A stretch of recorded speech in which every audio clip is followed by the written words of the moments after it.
How you doing, Tammy Sue? What was you laughing at? Oh, well, the last video that I did was a kind of analysis of Anthony's dog on what he should be breeding to. And so I did about a 20-minute thing on that. And he said, "You're amazing, thank you. We'll be using your stud service in the near future, thank you." Well, that's even nicer when I give somebody some information and then they decide they're going to use one of our studs. I mean, that's a double whammy for us. I love it. Yeah. So yeah, Anthony, when you need us, we're here for you. And look, here's the other part about this, Anthony. And, well, the other thing is, see what good things happen when you do good things for people. Absolutely. You know, pay it forward. So remember that. Yeah. But you know, it's a big world and nobody's number one, nobody's that's first right. No. of the world and all this mess. It's a big old world. Everybody shares. And everybody should share and everybody should help. It's the golden rule, isn't it? Yeah. Do other to others the way you want to be treated.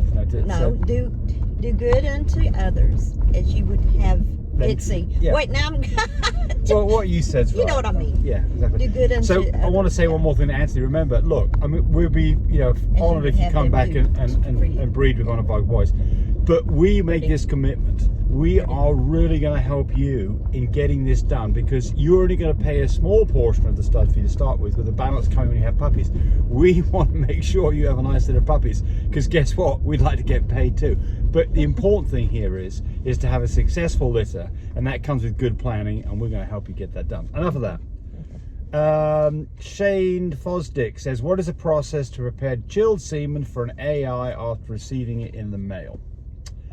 Well, the first thing you want to do is get your timing right. Make sure that your dog is ready to be bred, because the moment you open this package up and you start warming the semen up, it needs to be used. Do you need to do any special process to warm the semen up? No, none at all. Should you look at the semen under a microscope? Absolutely, because you want to make sure that the timing's right and the semen's of good quality and that you get the AI done correctly. But there's no special preparation for warm up. 4H Farm says, "What happens if you breed a pied merle to a blue and tan?" I have a blue-eyed pied merle. Well, if he carries tan points, or if he carries a copy of tan, the blue and tan solid dog carries a copy of pied, and she's a pied. Is that what he said? Yeah, pied merle. Yeah, I'm reading through the rest of the stuff here. Yeah, you'll get pieds in that litter. Half merles. Yeah, so she's maybe half pied merles. One of the things she's concerned about here is breeding a pied to a merle. About whether that's like breeding a merle to a merle. No, it's fine. It's fine. No problem. It's no fine. Problem. So, but they're very pretty. There's not very many of pied merles, and they're very pretty. No. So the question you're asking here is, so we know that the pied merle obviously is going to give a copy of pied, and it's going to give a copy of merle to half the puppies. We know nothing else about that dog. We don't know whether it carries blue or cocoa or cream. We do know that the blue and tan doesn't have brindle because it's showing tan points. And we obviously know it's got 2 copies of blue. So what are you going to get? You would get 1/2 pieds if the blue and tan carries pieds. Otherwise, you'll just get pied carriers. You would get half merles.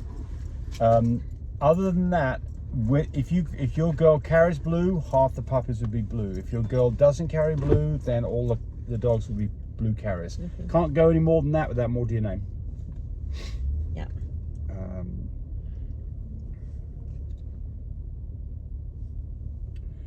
So Julian Montio says, "I've saved many lives of puppies with cleft palates. When they grow up, they can have a normal life even without surgery. Obviously, it's better to do the surgery. But if your puppy survives the first 2 months with feeding tubes and after that, blah, blah, blah, you can do it." Yep. So, our experience is a bit different than Julian's, but I'm not saying that Julian's is not right about this. Our experience is that cleft palate puppies had to be tube fed. She's saying the same thing.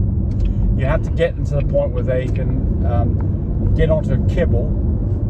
And the problem that we've had is they develop a sinus infection, and when that happens, it does them in. Had one puppy that had a hair lip one time. That puppy survived fine. Yeah. But it could suffer. There's a difference in hair lip. There is. Hair lip's just the beginning part, not all the way to the throat where they can get around. Right. Now, hair lip can run into the cleft also. Then you've got big problems. So I think generally most people don't have much luck with this. Look, Julian is having luck. Good for you, Julian. Yeah. I can tell you this: it is a long road you're going down. Yeah. And but it's a rewarding feeling when the baby is. Hasn't been for us. So we've had a No, couple it of hasn't clefts. been for us. But I mean, other people I've heard of doing it. Yeah, It's right. like. So you just be aware of the Cut 'em fact. back on the show. You have a thick skin if this doesn't work out, and be prepared to put some time in because it's going to take some time. And nothing against any of those things, by the way. Yeah. No, we appreciate the struggle. Gracie says, we're talking about evaluating puppies' conformation. She says, I've got one with huge ears and a lot of neck, but I love her, so it's all right. There you go. Exactly. Yeah, exactly. You love your babies. Exactly. Yeah. It doesn't matter what they look like. Yes. You love your just like your children. Tammy's had 2 husbands. The first one was gorgeous. What a great looking Adonis of a man. And then she got me on the second one, but she loves me. You're not kicking me back, are you? I might. Yeah, I bet you might too. If I got a hangnail or anything like that, it'd be off with my head. Okay. We're doing time-wise here, that's fine. Now, we got some praises from Mr. B and some more praises from Camerage TV. Well, thank you very much. We appreciate those nice words. Somebody's talking about the puppy dew removal that I did some time ago, and the audio wasn't very good. Yeah. So we're doing better these days on the audio, so I apologize for that. Puppy not constipating. Firm Bulldog says, any specific kind of soap? No, not really. Soaps in the... So what you do is you take a cup of warm water, a few drops of dishwashing soap. Dawn is the thing that we go for because we have it. Dawn's obviously okay because they bathe oily ducks in it. But I don't think it makes a lick of difference, to be honest with you, because you're just not putting it... You just want something that's slippery.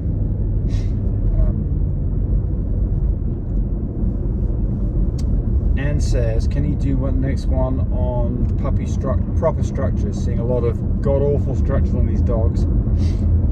Should not have skinny long bodies, tails and giant bat ears like they will fly away. Dumbo, I call them Dumbo ears. Yeah. So Derek said here, nice thick bone, short back, good straight legs, smaller ears, not overly large, big head with no muzzle, nice natural rope with a nice size nares so dog can breed. You can always try and no correct tail, it in the litter. under 24 pounds preferably, just my preference.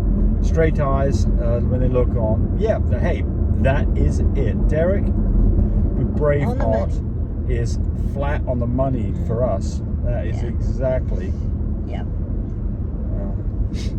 So somebody's talking about colours on here as well.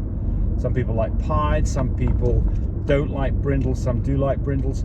But remember that I think that people are under the impression that colour is going to do something about structure. It's not. Colour's got nothing to do with structure. There is a kind of a side to this though. If you've got dogs that have a big genetic profile, like brindle dogs, there's a lot more to choose from, and consequently it's probably easier to find a really wonderful structured brindle dog. Ooh, look, there's my car, my car. Than it would be, for instance, if you were looking for a, not that I'm going for this, a pink, you know. So anyway, but we have done videos on structure, so they're there. Oh, we've got a little traffic jam coming. I know, look here. That's pretty cool. That's pretty. Uh-oh, wonder if there's a wreck.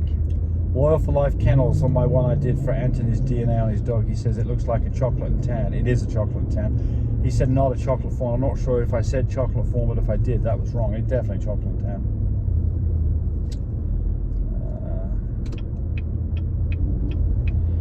Bobby Boucher. I just had a litter of pups. The mum is a lilac tri and the dad is a blue tri. How do they end up with some Trindle pups? A Trindle is a dog that's a tan-pointed brindle. How did you end up with that? Because one of your dogs has the brindle gene. And if they've both got clear tan points, that likely, or one's a fawn, that wouldn't do you question whether that's a true statement. Then you have to question whether you got your breeding right. Did another dog get your dog? Because 2 non-brindle dogs will not produce a brindle. If either of the dogs has a copy of Brindle, got Brindle showing up. There's my I don't know, someone's honking at somebody.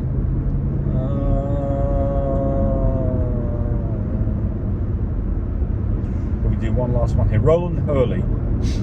Roland here from Roughhouse Kennels. Recently purchased your heated whelping kit. Love the idea of keeping the pups warm. The only issue is on the Easy Well box has a fabric bottom that is washable. What do you recommend on installing your system with this box? That is a great point, and so it's an easy solution to this. And you can go look at a video that I did that said DIY whelping box using our heated whelping system. And that box I built did not have a floor. Similar situation to an easy whelp with a fabric floor. What you do is you go get a sheet of what's called Plastic.